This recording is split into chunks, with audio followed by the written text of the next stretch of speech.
SSTVಯಲ್ಲಿ ಜಾಹೀರಾತು ನೀಡಲು ಈ ನಂಬರಿಗೆ ಸಂಪರ್ಕಿಸಿ. Away from anything. I'm not. I'm answering all your questions. See, let me tell you, one second. Are we going to put an end to this or are you going to go on because it helps you?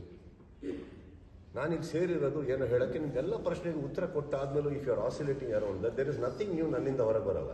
ನಂದು end ಆಗುತ್ತಲ್ಲಿ. Correct, cinema ಹೇಗೆ end ಆಗುತ್ತೋ ಈ topic ನನಗೆ ಅಲ್ಲಿ end ಆಗುತ್ತೆ. ಇದ್ರ ಮೇಲೆ ನನ್ನ ಹತ್ರ ಕೆದಕಿದ್ರೂ ಆನ್ಸರ್ ಇಲ್ಲ. ರಿಲೀಸ್ ಆಗೋ ತನಕ ಕಾಯಿರಿ, ಉತ್ತರ ಕೊಡ್ತೀನಿ.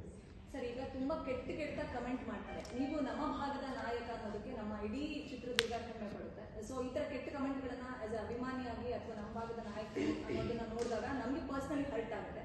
ಅದನ್ನ ಎಷ್ಟು ಮಟ್ಟಿಗೆ ತಗೋತೀರಾ, ಎಷ್ಟು ನೋವಾಗುತ್ತೆ. ಅಮ್ಮ, ಅಕ್ಕ, ತಂದೆ, ತಾಯಿ, ಮಕ್ಕಳು ಎಲ್ಲರೂ ಹೇಳಿದ್ದಾರೆ. ಅದು ಎಷ್ಟು ನೋವು ಕೊಡುತ್ತೆ ಸರ್. ಬರೀ ಫ್ಯಾನ್ಸ್ನ ಅಷ್ಟೇ ಅಲ್ಲ, ನಿಮ್ಮ ಮನೆಯವ್ರನ್ನೂ ಕೂಡ ಹೇಳಿದಾಗ ಎಷ್ಟು ನೋವು ಪಡ್ತೀರಾ ಅಥವಾ ಅದನ್ನ ಬಿಟ್ಟಾಗ್ತೀರಾ, ತಲೆ ಕೆಡಿಸ್ಕೊಳ್ಳಲ್ಲ? ಅಲ್ರಿ, ಫಸ್ಟ್ ಆಫ್ ಆಲ್ ನಾನು ನೋಡೋದೇ ಇಲ್ಲ.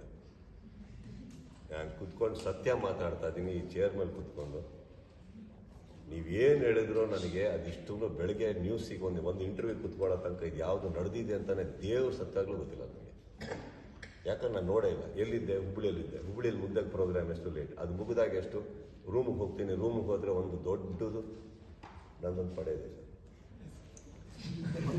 ಒಳ್ಳೆ ದೊಡ್ಡ ಪಡೆ, ಒಂದು ಪೊಲೀಸ್ ಅಧಿಕಾರಿಗಳ ಪಡೆ, ರಾಜಕಾರಣಿಗಳ ಪಡೆ, ಸ್ನೇಹಿತರ ಪಡೆ, ಎಲ್ಲರೂ ಬಂದು ನನಗೆ 5 ಗಂಟೆವರೆಗೆ ಮಲಗಿಬಿಟ್ಟಿಲ್ಲ. 5 ಗಂಟೆಗೆ ಮಲಗಕ್ಕೆ ಬಿಟ್ಟಿಲ್ಲ ಅಂದರೆ ನಾನೊಂದು ಪಣ ತೊಟ್ಟಿದೆ. ನಿಮಗೆ ಬೆಳಗ್ಗೆ ಮಲಗಕ್ಕೆ ಬಿಡಲ್ಲ. ಬೆಳಗ್ಗೆ 6:30 ಹೋಗಿ ಎಲ್ಲರೂ ಬಾಗಿಲು ತಟ್ಟಿ ಎಬ್ಸಿ 7 ಕಾಲಿಗೆ ಏರ್ಪೋರ್ಟಿಗೆ ಹೋಗಿ ನಾನು ಫ್ಲೈಟ್ ನಿಂತಿರ್ತಾರೆ. ಫ್ಲೈಟ್ ಎತ್ಕೊಂಡು ಇಲ್ಲಿ ಬಂದು ಸ್ಟ್ರೈಟ್ ಅವೇ ರೆಸ್ಪಾನ್ಸಿಬಿಲಿಟಿ ತಮ್ಮ ಮಲಗಿಲ್ಲ. ಅವತ್ತು ನನ್ನೊಟ್ಟಿಗೆ ಬಂದವರು ಎಲ್ಲರೂ 3/4 ದಿನ ಮಲಗಿದ್ರು. ನಾನು ಸ್ಟ್ರೈಟ್ ಅವೇ ಡಬ್ಬಿಂಗ್ ಥಿಯೇಟ್ರಿಗೆ ಹೋಗಿದ್ದೀನಿ. 5 ಗಂಟೆ ಸಾಯಂಕಾಲವರೆಗೆ ಮಾಡಿದ್ದೀನಿ. 5 ಗಂಟೆಯಿಂದ 7 ಗಂಟೆವರೆಗೆ ಒಂದು ಮೀಟಿಂಗ್ ಅಟೆಂಡ್ ಮಾಡ್ತೀನಿ. ಮತ್ತೆ ಒಳಗೆ ಹೋಗ್ತೀನಿ. 3 ಗಂಟೆ ರಾತ್ರಿವರೆಗೆ ಡಬ್ಬಿಂಗ್ ಮಾಡ್ತೀನಿ ತಮಿಳು. 3 ಗಂಟೆ ರಾತ್ರಿ ಕೆಳಗಡೆ ಬಂದು ಸ್ನಾನ ಮಾಡಿ ಮಲ್ಕೋತೀನಿ.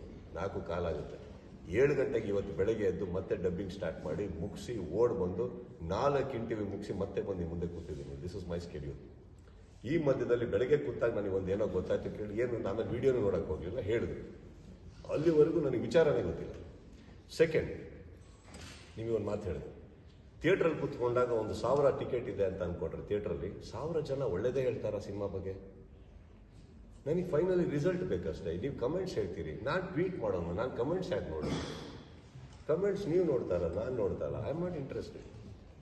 ಇವಾಗ ನನ್ನ ಉದ್ದೇಶ ಏನು, ಒಂದು ಟ್ವೀಟ್ ಮಾಡೋಕ್ಕೆ ಅಷ್ಟೇ ನನಗೆ ಬೇಕಾಗಿರೋದು. ಅದ್ರ ಕೆಳಗಡೆ 1000 ಮಾತಾಡ್ತಾ ಇರ್ತಾರೆ. I don't want to know. I am not interested. Because ಅದು ನನ್ನ ಜೀವನ ಅಂತೂ ಚೇಂಜ್ ಮಾಡಲ್ಲ. It doesn't change. ಓದ್ತಾ ಇರೋರು ನಾನು ನಿಮ್ಗಳಿಗೆ ಹೇಳಬೇಕು, if you want to make a difference in the society, stop reading it. ಇನ್ನೊಂದು ಹೇಳ್ತಾ ಇದ್ದೀನಿ, ಖಾರ ಚೆನ್ನಾಗಿಲ್ಲ, ನಮ್ಗಳಿಗೆ ಖಾರ ಆಗಲ್ಲ, ಅಸಿಡಿಟಿ ಆಗುತ್ತೆ, ಖಾರದಿಂದ ಹೊಟ್ಟೆ ಉರಿಯುತ್ತೆ ಅಂತ ಏನು ಮಾಡ್ತೀರಾ ನೀವು? ಖಾರ ತಿನ್ನೋದು ನಿಲ್ಸಲ್ವ? ಹೌದೋ ಇಲ್ಲ? ಶುಗರ್ ಇದೆ, ಶುಗರ್ ತಿಂದರೆ ಹೊಡಿತೀರಾ, ತಿಂತೀರಾ? So if you know your weakness, why don't you rectify it? ನನ್ನ ವೀಕ್ನೆಸ್ ನಾನು ರಿಯಾಕ್ಟ್ ಮಾಡ್ತೀನಿ. ನನ್ನ ವೀಕ್ನೆಸ್ ಅದು ಓದಿದ್ರೆ ನನಗೆ ಹರ್ಟ್ ಆಗುತ್ತೆ, ದೂರ ಇರಿ. If a person is getting to toxic feel, if the person is getting to, ಇವಾಗ ಎಷ್ಟೋ ನಮ್ಮ ಜೀವನದಲ್ಲಿ ಕೆಲವರು ಇರ್ತಾರೆ, ಅವರಿಂದ ನಮಗೆ ಸ್ಟ್ರೆಸ್ಸೇ ಜಾಸ್ತಿ ಆಗ್ತಾ ಇರುತ್ತೆ, ದೂರ ಇರಿ. ಯಾವುದೋ ಒಂದು ಸ್ನೇಹಿತ, ಅವ್ನು ಏನೂ ಇಲ್ದಲೇ ಇರ್ಬೋದು, ಅವ್ನು ಬಂದಾಗ ನಿಮ್ಮ ಮುಖದ ಮೇಲೆ ನಗು ತರ್ತಾನೆ, ಹತ್ರ ಇರಿ. Make your choices in life. No, isn't it so simple? ನಾನು ಕಮೆಂಟ್ಸ್ ಓದೋಣ, ನಾನೇನು ನೋಡೋಣ. ಕಣ್ಣೀರು ಓದಿಸ್ತೀರಾ, ಅವರೇ ನಿಮ್ಮ ವಿರುದ್ಧ ತಿರುಗಿಬಿದ್ದು ಕೆಂಡಾಡ್ತಾರೆ. ಅಂತಹ ವರ್ಗದ ಕೆಲ ಸ್ನೇಹಿತರಿಗೆ ಅಥವಾ ದುಶ್ಮನ್ಗಳಿಗೆ ಏನ್ ಹೇಳ್ತಾರೆ ಸುದೀಪ್ ಸರ್? ಈಗ ನಮ್ಮ ಸಹಾಯ ತಗೊಂಡಿರ್ತಾರೆ, ನಾವು ಸಹಾಯ ಮಾಡಿರ್ತೀವಿ, ಯಾರಿಗಾದ್ರೂ ಆಗಿರ್ಬೋದು, ನಾವು ಹೆಲ್ಪ್ ಮಾಡಿರ್ತೀವಿ. ಸರ್, ನಾನು ನೇಮ್ ತಗೋತೀನಿ, ಇಲ್ಲ ಅಂತ ಹೇಳಲ್ಲ. ಒನ್ ಟೈಮಲ್ಲಿ ದರ್ಶನ್ ಸರ್ ಮತ್ತೆ ವಿಜಯಲಕ್ಷ್ಮಿ ಮೇಡಮ್ ಮಧ್ಯೆ ಮನಸ್ತಾಪಗಳು ಬಂದಾಗ ವಿಜಯಲಕ್ಷ್ಮಿ ಮೇಡಮ್ ಜೊತೆಗೆ ಅವ್ರ ಪರವಾಗಿ ನಿಂತು ಒಂದು ಸುದ್ದಿಗೋಷ್ಠಿ ಮಾಡಿ ಅವರಿಗೆ ಸಾಂತ್ವನ ಹೇಳಿದಂಥವ್ರು ಸುದೀಪ್ ಅಣ್ಣ. ಸೊ ಇವತ್ತು ಏನೋ ಬೇರೆ ಮನಸ್ತಾಪಗಳು, ವೈಮನಸ್ಸುಗಳು ಬಂದು ಅವರಿಬ್ರು ಚೆನ್ನಾಗಿದ್ದಾರೆ. ಸೊ ಸರ್ ಮತ್ತೆ ದರ್ಶನ್ ಸರ್ ಮತ್ತೆ ಏನೋ ಮನಸ್ತಾಪ ಬಂದಿದೆ. ಇವಾಗ ಅಫ್ಕೋರ್ಸ್ ಗಂಡನ ಪರವಾಗಿ ನಿಲ್ಬೇಕು ನಿಂತಿದ್ದಾರೆ.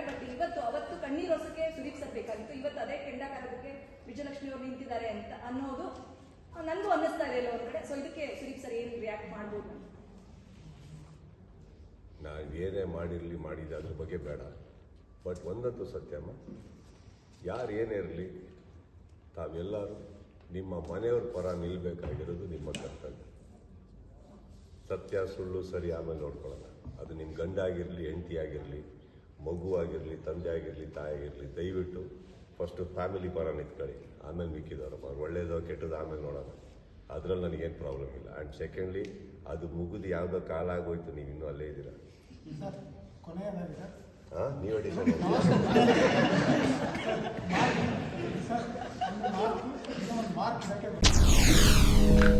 SS TV ಸಿನಿಮಾ ಜಗತ್ತಿನ ಕ್ಷಣ ಕ್ಷಣದ ಸುದ್ದಿಯೊಂದಿಗೆ.